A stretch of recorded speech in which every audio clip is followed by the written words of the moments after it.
আমি অনেক ছোট বয়সে বিয়ে করেছিলাম এবং স্বামীর রুমে প্রথমবার প্রবেশ করার সময় আমি খুব ভয় পেয়েছিলাম। তখন আমার শ্বশুর এসে বললেন, তুমি একা থাকতে ভয় পাবে না, আমি তোমার পাশে থাকব। শ্বশুর আমাকে আমার স্বামীর ঘরে নিয়ে গিয়েছিলেন। এরপর আমার স্বামী আর শ্বশুর দুজনেই সেখানে ছিলেন, যা আমার জন্য খুবই অস্বস্তিকর ছিল। আমার নাম নেহা। আমি দেখতে অনেক সুন্দর ছিলাম, গায়ের রং ছিল ফর্সা অনেক। আমি যেখানে বড় হয়েছি সবাই আমাকে দেখে হিংসা করত। আজকের গল্পে আমি তোমাদের আমার জীবনের সত্যি কিছু অভিজ্ঞতা শেয়ার করব। আমি 18 বছর বয়সে বিয়ে করি এবং আমার স্বামী আমার থেকে 11 বছর বড় ছিলেন। এটা আমার জন্য একটা কঠিন পরিস্থিতি ছিল, কারণ এত কম বয়সে বিয়ের পর কেমন অনুভূতি হতে পারে সেটা আমি বুঝতে পারিনি। ছোটবেলায় যখন আমি মাত্র 6 বছর বয়সী ছিলাম, আমার এক আত্মীয় আমাকে একটি আশ্রমে রেখে চলে যান। সেই আশ্রমে থাকাকালীন এক বয়স্ক মহিলা, তাসলিমা বাই, সবসময় আমাকে হেনস্থা করতেন, কারণ আমি দেখতে সুন্দর ছিলাম। তিনি আমাকে সবসময় তার মেয়ের সাথে তুলনা করতেন। আমি যখন 18 বছর বয়সে পৌঁছালাম, তখন তার মেয়ের চেয়ে আমি অনেক বেশি পছন্দনীয় ছিলাম আর অনেক বেশি সুন্দর ছিলাম, কারণ সে ততটা সুন্দরী ছিল না। তাই তাসলিমা বাই আমার বিয়ে ঠিক করেছিলেন। তিনি ইচ্ছা করেই আমাকে এই রকম ছেলের সাথে বিয়ে দেয়। যদিও আমার স্বামী দেখতে অনেকটাই ভারী গড়নের ছিলেন, অর্থাৎ অনেক স্বাস্থ্যবান ছিল। বিয়ের পর তাসলিমা বাই তিনি তার মেয়েকে শহরে পাঠিয়ে দেন। আমার শ্বশুর বাড়িতে প্রথমবার পা রাখার সময় আমি প্রচণ্ড ভয়ে কাঁপছিলাম। আমি জানতাম প্রথম রাতের অভিজ্ঞতা আমার জন্য কঠিন হতে চলেছে। পরদিন সকালে আমি ঘুম থেকে উঠার পর আবার শুয়ে পড়ি, যেন কিছুই ঘটেনি। সকালে আমি শুনতে পেলাম শ্বশুর আমাকে ডাকছেন, বুমা, নাস্তা তাড়াতাড়ি বানিয়ে ফেলো। আমি সব কিছুতে চটতে ছিলাম, তাই তাড়াতাড়ি নাস্তা তৈরি করে তাকে দিয়ে দিলাম। ঠিক তখনই আশ্রমের একজন মহিলা আমার বাড়িতে এসে হাজির হন। তিনি আর কেউ না, ওই তাসলিমা বাই। তিনি দেখতে আসছে আমি কত কষ্টে আছি। তার হাতে ছিল মিষ্টির বক্স এবং তিনি শ্বশুরের সামনে বললেন, আমি তাকে খুব ভালোবাসি, তিনি একদিন আমার কাছে আসবেন বলে বিশ্বাস করি। এতে আমার শ্বশুরও তার কথায় বিশ্বাস করতে শুরু করলেন। এরপর তিনি আমাকে ডেকে বললেন, তুমি নিজেকে বেশ স্মার্ট ভেবেছ। আমি দেখতে চাই তুমি কেমন চালাক। নিশ্চয়ই তোমার স্বামী তোমাকে ঘুমাতে বাধ্য করেছে। তুমি কি হাঁটতে পারছো না? কিন্তু তুমি তো বেশ ভালোভাবে দাঁড়িয়ে আছো, নিশ্চয়ই তুমি কিছু চতুরতা করেছ। কিন্তু ঠিক আছে, আজ না কাল তুমি এর ফল পাবে। আমি আর তাকে কিছু বলিনি, কারণ সে অনেক খারাপ মহিলা। আমি কেন রসগোল্লা নিয়ে এসেছি সেটা তুমি শীঘ্রই বুঝতে পারবে। তাসলিমা বাইরের কথা শুনে আমার মাথায় একরকম অস্থিরতা ছেয়ে গেল। রাতে হঠাৎই আমার কপালে কিছু ভারী অনুভব করলাম, যেন সেখানে কারো হাত ছিল। এরকম কিছু টের পেয়ে আমি ঘুম থেকে জেগে উঠলাম এবং তাকে বললাম কপাল থেকে হাত সরিয়ে নিতে। কেন হঠাৎ তুমি এমন অনুভব করছো? সে জিজ্ঞাসা করল। আমি তখন খুব অসুস্থ বোধ করছিলাম। স্বামী আমাকে হাসপাতালে যেতে বললেন, কিন্তু আমি মনে করছিলাম যে আমার এই অবস্থার কারণ হয়তো মানসিক চাপ, আর হাসপাতালে যাওয়া হয়তো প্রয়োজন ছিল না। হয়তো বিয়ের সকল ব্যস্ততার কারণে আমি এত ক্লান্ত হয়ে পড়েছিলাম। তাই তাকে দুটো কথা বলে আমি ঘর থেকে বেরিয়ে এলাম। একই ঘরে তার সাথে বসতে আমার মনে ভয় কাজ করছিল, তাই আমি বাইরে বেরিয়ে গেলাম। তখন শ্বশুর বাইরে বসেছিলেন। তিনি আমাকে দেখে জিজ্ঞেস করলেন, তুমি ঠিক আছো? আমি মাথা নিচু করে তাকে বললাম, তাসলিমা বাই কোথায় গেছেন? তিনি জানালেন যে আশ্রম থেকে ফোন আসায় তিনি সেখানেই চলে গেছেন। শ্বশুর আমাকে আশ্বস্ত করে বললেন, চিন্তা করো না, আমি তাকে ফোন করে জানাবো যে তুমি ভালো আছো। আমি সেই বাড়িতে দিন কাটাতে শুরু করলাম, কিন্তু রাতের কথা ভেবে আমার ভেতরে ভয় কাজ করছিল। যখন রাত নামল, আমি তাকে আবার দেখি বরের মতো সেজে এসেছে, যা দেখে আমার মনে আবার অস্থিরতা কাজ করল। সে আমার হাত ধরে আমাকে বিছানায় শুইয়ে দিল এবং বিশ্রাম নিতে বলল। কিন্তু হঠাৎ মাঝরাতে আমি শরীরে একটা ভারী অনুভূতি টের পেলাম। লোকটার উপস্থিতি আমাকে কিভাবে সামলাতে হবে তা বুঝতে পারছিলাম না। বিয়ের পর পুরো 5 দিন সে আমার পাশে থেকে গেল, কিন্তু আমি তাকে কোনো সময় দেই নেই। একবার সে বলল, তুমি যদি জীবনে প্রকৃত সুখ থেকে নিজেকে বঞ্চিত করতে চাও, তবে তুমি তাসলিমা বাইয়ের কাছে আশ্রমে চলে যেতে পারো। স্বামীর মুখে তাসলিমা বাইয়ের নাম শুনে আমি তাকে বললাম, না, আমি সেখানে ফিরে যেতে চাই না। সেখানে গেলে সে হয়তো আমার অবস্থা নিয়ে মজা করবে। সুমনকে বললাম, আমি খুব চিন্তিত। তারপর আজ আমার কোথাও যাওয়ার প্রয়োজন ছিল না, তবে আমি আমার ঘর থেকে বের হয়ে এসেছি। পরে আমার শ্বশুর আমাকে ডেকে পাঠালেন।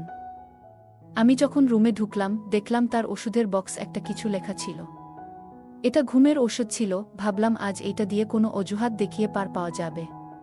তারপর আমি বক্সটা নিয়ে রান্নাঘরে গেলাম। রান্নাঘরে গিয়ে আমি দেখলাম আমার স্বামী নেই, দীর্ঘ সময় ধরেই সে অনুপস্থিত। আমি নিজের মাঝে অস্থিরতা অনুভব করলাম। তাই সেই ওষুধের বক্সটি হাতে নিয়ে ফিরে এলাম আর ওষুধ খেয়ে নিয়েছিলাম। কিছুক্ষণ পর আমি লক্ষ্য করলাম আমার স্বামী গভীরভাবে আমার দিকে তাকিয়েছিল। রাত 11টা বেজে গেল। তারপর সে আমাকে তার পছন্দের কিছু দিয়েছিল। আমি অল্প কিছু সময় পর ঘুমিয়ে পড়লাম এবং গভীর ঘুমে তলিয়ে গেলাম। ঘুমের মধ্যে আমি অদ্ভুত স্বপ্ন দেখলাম, যেন কিছু ঘটছে যার স্পষ্ট স্মৃতি আমার মনে নেই। ঘুম থেকে উঠে দেখি আমার স্বামী পাশে শুয়ে আছে।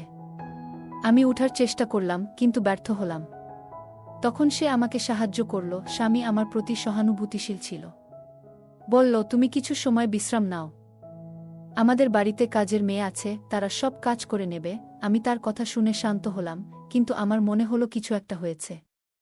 তার মুখে একটি আলাদা ভাব ছিল, যেন কিছু বলতে চাইছে কিন্তু বলছে না। এই সবের মাঝে আমার শরীর ও মন এক অদ্ভুত অবস্থায় ছিল। মনে হলো যেন আমি একটি অনিশ্চিত পরিস্থিতিতে আছি। এবং এই সময়ে সুমনের কথা মনে পড়ে গেল। মনে হলো সে আমার সাথে রাতে কিছু ঘটিয়েছে, কিন্তু স্পষ্ট কিছু মনে পড়ছে না। আমার মনে হলো কিছু ঘটে গেছে যা আমি এখনো পুরোপুরি বুঝতে পারিনি, কারণ আমি জানতাম এমন কিছু ঘটবে, তাই আগেই ঘুমের ওষুধ খেয়ে নিয়েছিলাম। আমি তখন খুব অস্বস্তিতে ছিলাম এবং বেশ ভীত ছিলাম। আমার বয়স তখন 18, কিন্তু শারীরিক পরিবর্তনের কিছু অভিজ্ঞতা তখনও অর্জন করিনি। হঠাৎই আমার কাপড়ে দাগ দেখে আমি বাথরুম থেকে বেরিয়ে এলাম। আমাকে কাচতে দেখে আমার স্বামী চিন্তিতভাবে জিজ্ঞাসা করলেন, কি হয়েছে? আমি আমার কাপড় দেখালাম। তিনি শান্তভাবে বললেন, চিন্তার কিছু নেই, এটা স্বাভাবিক। তুমি হয়তো প্রথমবার এই রোগের অনুভব করছো। আমার স্বামী আমার থেকে 11 বছরের বড়, তাই তিনি এসব বিষয়ে অভিজ্ঞ ছিলেন। তিনি আমার উদ্বেগ বুঝতে পারলেন এবং বললেন, তুমি স্নান করে নাও, আমি তোমার জন্য যা দরকার তা নিয়ে আসছি। এই স্নেহশীলতায় আমার প্রতি তার যত্নবোধ আরও গভীর হয়ে উঠল। তারপর আমি রান্নাঘরে গিয়ে নাস্তা প্রস্তুত করছিলাম। হঠাৎ আমার শ্বশুর এসে বললেন, এই পরিবর্তনগুলো সাময়িক, কিছুদিনের মধ্যেই সব ঠিক হয়ে যাবে। নাস্তার পর থেকে বাড়ির কাজের দিকটা কাজের লোকেরা সামলে নেবে। আমার শ্বশুরের কথা শুনে অনেক লজ্জা পেলাম। আমি জানতাম শ্বশুর আমার দিকে সব সময় নজর রাখতেন। আমি আমার রুমে ফিরে দেখি সুমন তার প্রয়োজনীয় জিনিস গুছিয়ে নিচ্ছে। আমি অবাক হয়ে জিজ্ঞাসা করলাম, তুমি কোথায় যাচ্ছ? সে বলল, কিছুদিনের জন্য আমাকে গ্রামের বাইরে যেতে হবে, বাবাই তোমার দেখাশোনা করবে। কিছুক্ষণ পর সুমন তার ব্যাগ নিয়ে বেরিয়ে পড়ল। সে বিদায় নেয়ার সময় বাবাকে বলল, বাবা, নিজের খেয়াল রাখবেন। আমি কিছুটা উদ্বিগ্ন হয়ে পড়লাম, কিন্তু স্বামী তার দায়িত্ব দিয়ে গেলেন, তাই নিজেকে সাহস দিলাম। শ্বশুর ঘরে ঢোকার পর আমি অনুভব করলাম তার মনে কিছু ভিন্ন চিন্তা চলছে। তিনি আমার কাঁধে বন্ধুর মতো হাত রাখলেন এবং বললেন, সুমন আমাকে বলেছে তোমার যত্ন নিতে। কোনো কিছুতে লজ্জা পেও না। তুমি যা চাও বলো, আর বাকিটা আমি দেখব। তার এই কথায় আমি একটু বিস্মিত হলাম, তবে শ্বশুরের কথায় কোনো খারাপ উদ্দেশ্য খুঁজে পেলাম না। কিন্তু আমি জানতাম যে তার মনে কি চলছে। আমি তার প্রতি একটু প্রতিক্রিয়া দেখালাম এবং সে তার হাত সরিয়ে নিল। আমি খুশি ছিলাম যে সুমন কয়েকদিনের জন্য বাড়িতে আসবে না, তাই আমি নিজেকে একটু স্বস্তি দিলাম। তবে আমার শ্বশুরের আচরণ নিয়ে কিছুটা উদ্বিগ্ন ছিলাম। রাতে শ্বশুর আমার জন্য কিছু নিয়ে আসলেন এবং কাজের লোকদেরকেও নাস্তা করতে বললেন। তিনি বললেন, তুমি ভালো আছো না, তাই আমি যদি সাহায্য না করি তাহলে কে করবে? তার কথাগুলো শুনে আমি একটু সন্দেহ করছিলাম। শ্বশুর বললেন, সুমন তার কাজে ব্যস্ত, তাই এখন তোমার দেখাশোনা আমাকেই করতে হবে। তিনি যখনই আমার রুমে আসতেন তখনই কিছু না কিছু বলতেন। আমি বুঝতে পারছিলাম তিনি আমাকে তার ছেলের চেয়ে বেশি গুরুত্ব দিচ্ছেন। একদিন তিনি আমাকে কেনাকাটা করতে নিয়ে গেলেন।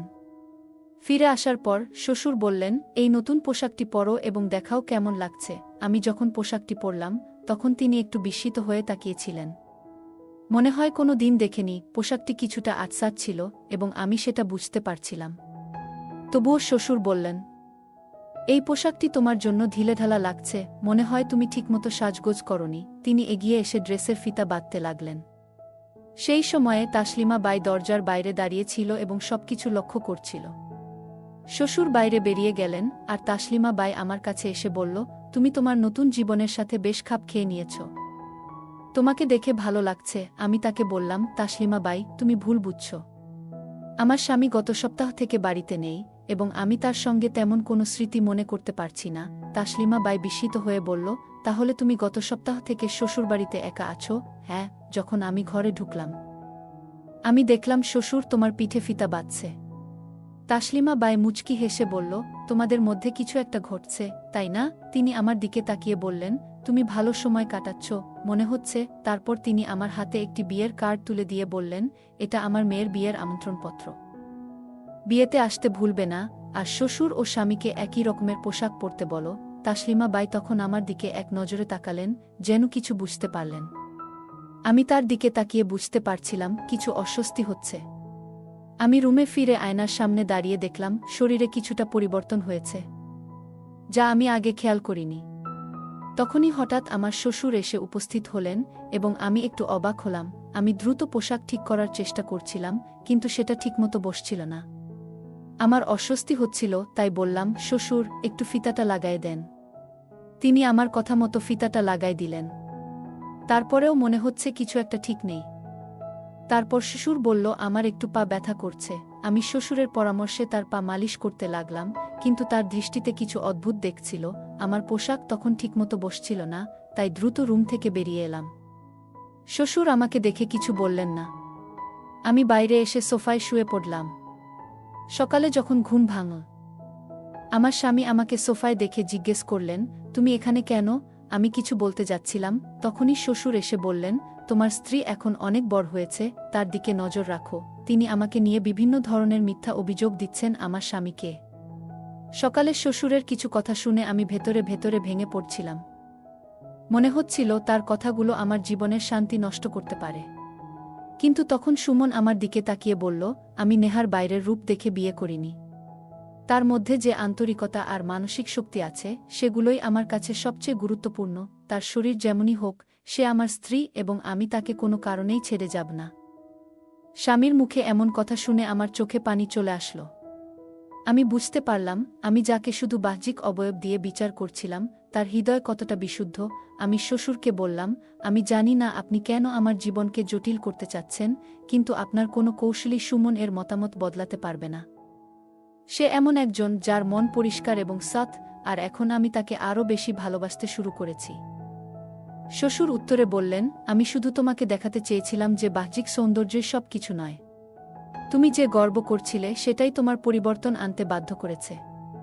কিন্তু মনে রেখো, ভালোবাসা মুখের সৌন্দর্য বা শরীরের আকৃতির উপর নির্ভর করে না। প্রকৃত ভালোবাসা আসে অন্তরের গভীরতা থেকে। তারপরও শ্বশুর বললেন, ভালোবাসা যদি সত্যিই থাকে, তাহলে তা শরীর বা মুখের উপর নির্ভর করে না, প্রকৃতির সঙ্গেই তা সামঞ্জস্যপূর্ণ হওয়া উচিত।